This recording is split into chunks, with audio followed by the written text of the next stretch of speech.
Film Sholay की इमाम चाचा तो आपको याद होंगे। उनका असली नाम ए.के. हैंगल था।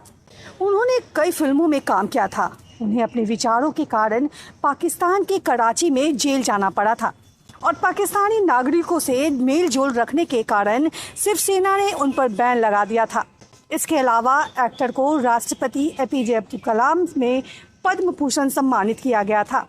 उन्होंने नाम तो खूब कमाया, लेकिन आर्थिक तंगी भी झेली। उनकी जब मौत हुई तो कोई भी बड़ा नाम उनके अंतिम संस्कार में शामिल नहीं हुआ। उनका 2012 में 98 वर्ष की उम्र में निधन हो गया था।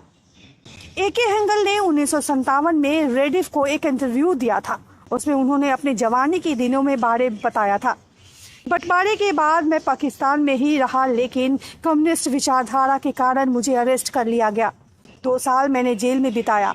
मुझे अक्सर मारा पीटा जाता था क्योंकि मैं खराब खाने से लेकर नागरिकों को मिलने वाली सुविधाओं तक से जुड़ी चीज़ों का विरोध करता था। मुझे पाकिस्तान छोड़कर भारत जाने के लिए कहा गया, लेकिन मैं उस जगह और संस्कृति को कैसे छोड़ सकता था जहां मैं पैदा हुआ था। एक दिन मेरी पार्टी ने मुस्लिम वरिष्ठों ने मुझसे कहा कि मैं भारत जाऊं और वहां पार्टी का काम शुरू करूं, क्योंकि मैं उनमें से अकेला हिंदू था। मुझे पाकिस्तान छोड़ने के लिए 12 घंटे का समय दिया गया था। ए.के. हैंगल ने बताया था, मैं अपनी बहन के पास नई दिल्ली जाना चाहता था, लेकिन मेरे पास पैसे नहीं थे। मैं जेब में 20 रुपए लेकर मुंबई आया था। तब मेरी उम्र 21 साल की थी। मैं कराची के कुछ दोस्तों से मिला और उन्होंने मेरे परिवार और मेरी देखरेख की। हालांकि जल्द ही मुझे एक दर्जी की नौकरी मिल गई और 500 रुपये हर महीने मिलते थे। 1949 के उन दिनों में यह एक बड़ी रकम थी। मेरे पास पटौदी के नवाब और अंग्रेजों जैसे अमीर ग्राहक हुआ करते थे। मुझे हर समय अच्छा दिखना था, इसलिए मैं हमेशा सूट पहनकर काम पर जाता था। ए.के. हैंगल ने एक्टिंग की दुनिया में कदम रखा और अभिनय अनुभव दीवार, शोले, आंधी, नमक हराम, आपकी कसम, शागिर्द, मेरे अपने, परिचय, जोशीला, हीरा पन्ना, जवानी, दीवानी, गरम हवा, बावर्ची, कोड़ा कागज, चित चोर और चित्तम शिवम सुंदरम जैसी फिल्मों में काम किया। उन्होंने करीब 300 फिल्मों में काम किया और आखिरी बार वह लगान में नजर आए थे। इंटरव्यू में ए.के. हैंगल ने बताया था कि वो पाकिस्तान जाना चाहते थे और अपनी यादों को इकट्ठा करना चाहते थे। 1993 में पाकिस्तान नागरिकों से बातचीत करने और वीजा मांगने के कारण शिवसेना ने उन पर बैन लगा दिया था। क्या ऐसा करना कोई अपराध था? मैंने 1 साल तक मानसिक और आर्थिक मुश्किलों का सामना किया। मेरा इंडस्ट्री में किसी ने कोई सपोर्ट नहीं किया। मैं सिर्फ एक कैरेक्टर आर्टिस्ट था। फिल्म इंडस्ट्री ने मुझे अनदेखा करना चुना।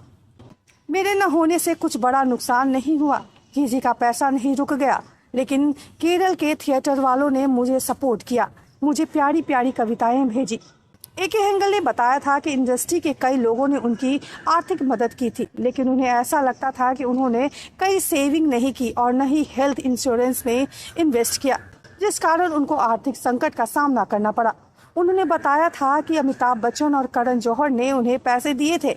खबरों के मुताबिक बिग बी ने 20 लाख रुपए दिए थे। मीडिया रिपोर्ट्स के मुताबिक ए.के. हैंगल का रिश्ता देश के पूर्व प्रधानमंत्री पंडित जवाहरलाल नेहरू से भी रहा। वो उनके भतीजे थे और पंडित जवाहरलाल नेहरू उनके मौसा लगते थे। ऐसे में इंदिरा गांधी उनकी मौसेरी बहन थी।